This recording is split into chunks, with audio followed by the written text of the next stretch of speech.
And then they remove him and then take him to another place, and they mark him, and they put this, they build this crown of thorns. Hey, you're the king, and they put this garment on him, and they throw this crown upon his head, and they like just push it down into his face, into his forehead. I mean, just imagine. I mean, I don't know about you, but I grew up in Hornedo, and before they put the basketball courts, they had bushes of thorns, and we used to play baseball, and whenever we were poor, so we only had like one baseball, so whenever the baseball landed in the thorns, all right, whose turn is it?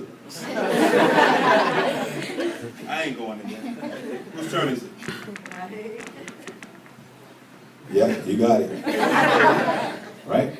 And so then you would go up there, you would go in there in that bush, and you'd be like, you're like, oh man, and you would grab the ball, and you have scrapes all over your hands, and those were like that big. Those thorns that were put on Christ were huge, and they were shoved, and he was on his knees, and he took that, and the angels were like right there saying, God, just say the word and we'll wipe them down. We'll take care of them. We're gone. In an instant, all he had to do, not even say, all he had to do was think it. That's all he had to do was think it, and it would happen. It would come down and whoosh, gone.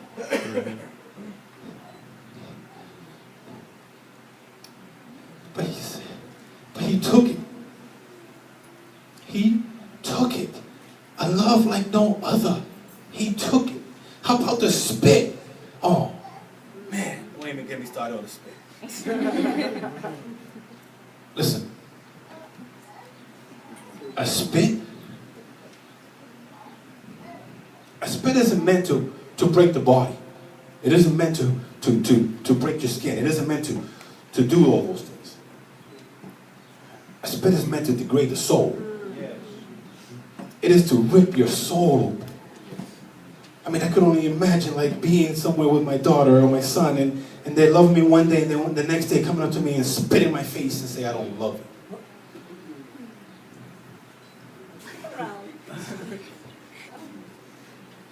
That would break my heart to feel that spit in my face.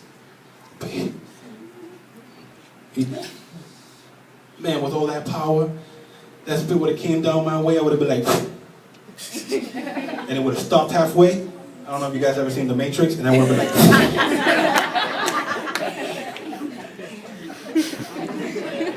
like, man, I'm telling you, I would have like,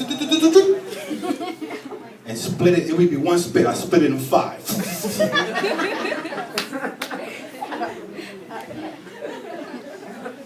But what he do? That spit came, and the angels were ready to attack, and he took it right in his face. He took that spit right in his face. Carried the cross on this long path, beaten, hurt, punished. Finally got to the cross, and the soldier had these 3 nails in his hands. Man,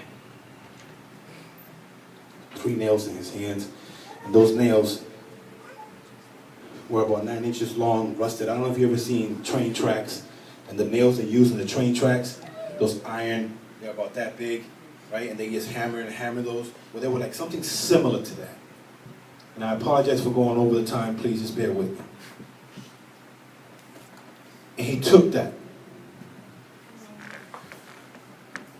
1 nail at a time. Give me a second. Do me a favor.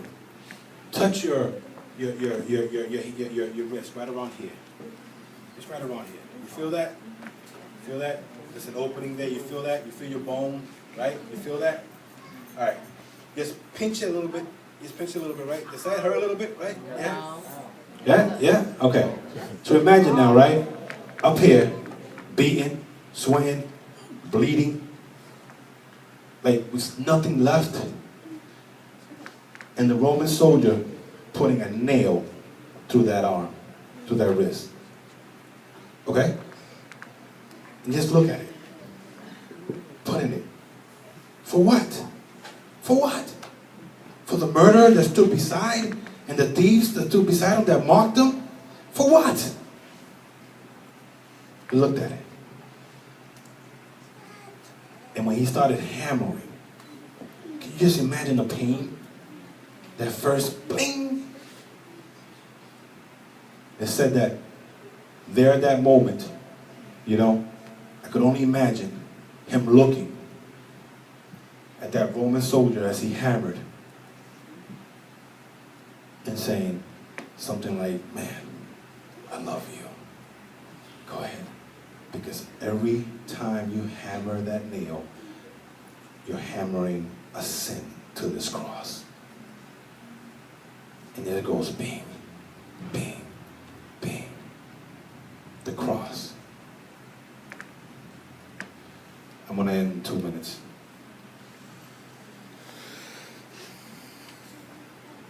I didn't mean to be so graphic. Trust me, it's more graphical than that. The details of Jesus Christ's death is deeper than that. His love is deeper than that we know of.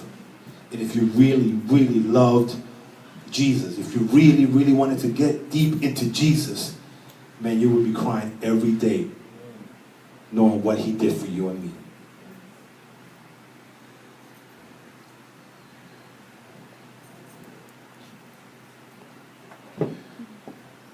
Give you a story that I read, and I'm going to finish with this story.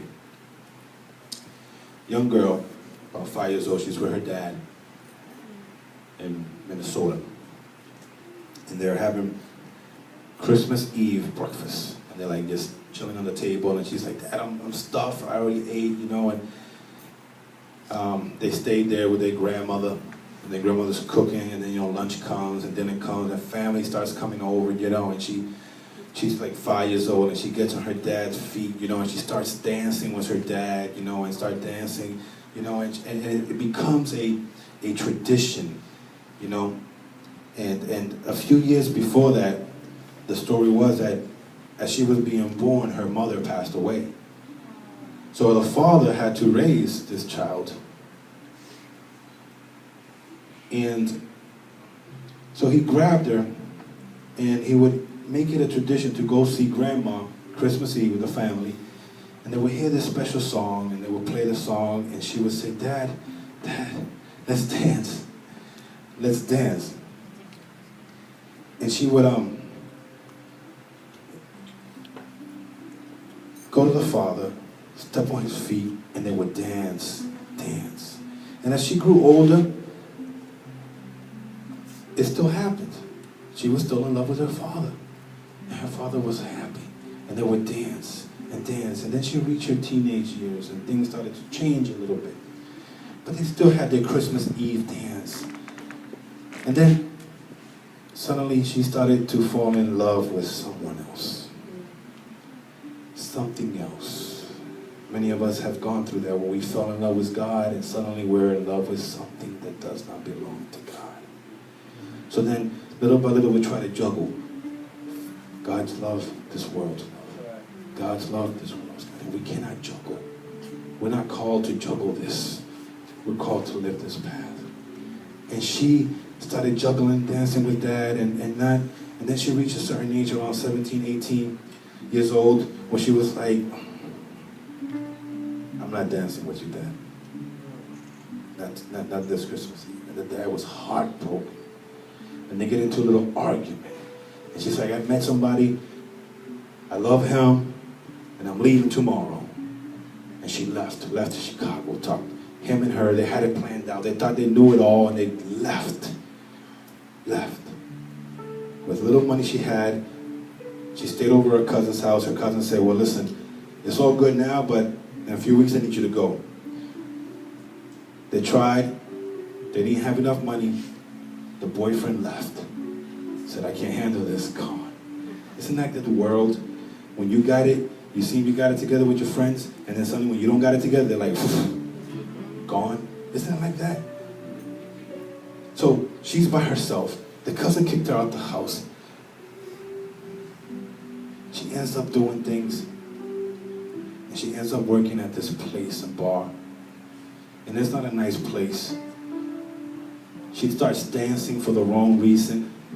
And she starts doing this dancing for the wrong reason. And she, that's when pride had set in, and then shame had really set in. And she didn't want to go back. Her father found out what she was doing and would send her letters.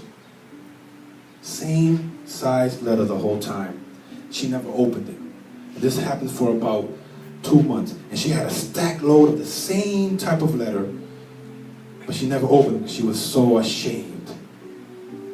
And then one day she comes back, going to work, and a friend of hers says, hey, someone was here, some big dude was here. And he gave me to make sure to you to open this letter that he gave, and it was different. It was bigger. It was a postcard. And she was like, it must have been my father. And and her friend said, well, I need to open it, because I told them I was going to open it in front of you. She opened it, give it to her, and she reads it. And in the letter, the father states, I know what you do. I know how far you've gone. But always remember that a father's love will never change. I love you. And she started bawling and crying and crying and crying. And she started opening up those letters. And each of them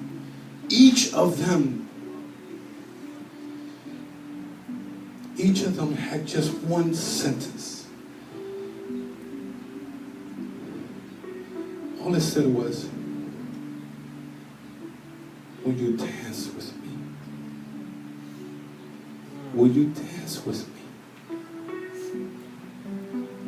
Today, no matter how far you've gone, no matter how far you've dropped, no matter what you've done in your life or the things you've chosen, there is a God who is dying to tell you right now how much He loves you, how much the sacrifice of the cross. Because why? Because the promise of a lifetime is in the tomb that was empty in 3 days. For He rose to show you that true love. I love watching my daughter dance, and we've had our dances together, and it's amazing. Can we, as a church,